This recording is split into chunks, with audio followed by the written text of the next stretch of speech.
ගෙවී ගියපු අවුරුදු කොහොමද ගත වුණේ? ඒ ගැන දැන් හිතලා වැඩක් නෑ.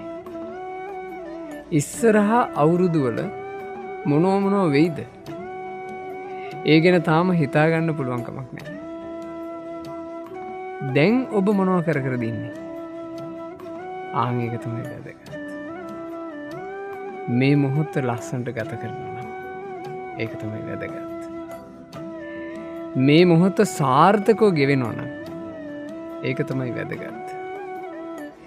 මේ මොහොත ඔබේ ජීවිතේ අලුත් වෙන විදිහට ගත කරනවා නම් ඒක තමයි වැදගත්. ඔබ සතුන් මරමරා හිටිය කෙනෙක් වුණත් දැන් ඔබ සත්තු මරන්නේ නැත්තම් ඔබේ ජීවිතය අලුත් වෙනවා. ඔබ හොරකම් කර කර හිටපු කෙනෙක් වුණත් දැන් හොරකම් කරන්නේ නැත්තම් ඔබේ ජීවිතය අලුත් වෙනවා. ඔබ වැරදි කාමසේවනයේ සල්ලාලකම කර කර හිටියත් දැන් ඔබ ඒවා අත්හැරලා ඔබේ ජීවිතය අලුත් වෙනවා.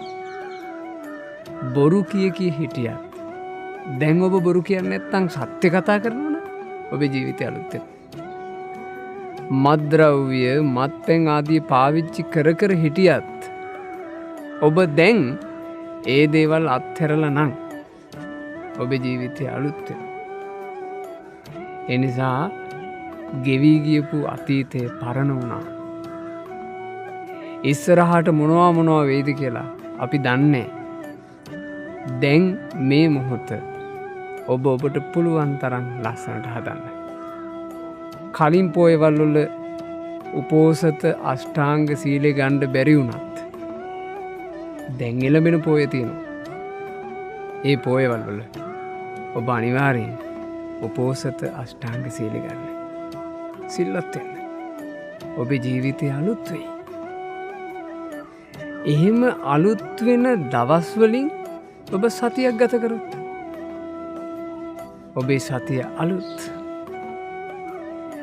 එහෙම අලුත් සති 4කින් ඔබට අලුත් මාසයක් ලැබෙයි. ඒ බඳු අලුත් වෙන මාස 12ක් ගත කරොත් ඒ අවුරුද්දම අලුත් අවුරුද්දක් නෙමෙයිද? ඒ නිසා මේ මොහොතේ ඉඳන් පින් කරන්න පටන් ගන්න. කුසල් වඩන්න පටන් ගන්න. යහපතේ හැසිරෙන්න පටන් ගන්න.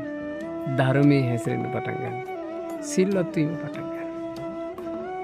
ඔබට දිනෙන් දින අලුත් වෙන නැවුම් ජීවිතයක් ඇති කරගන්න වාසනාව ලැබේ.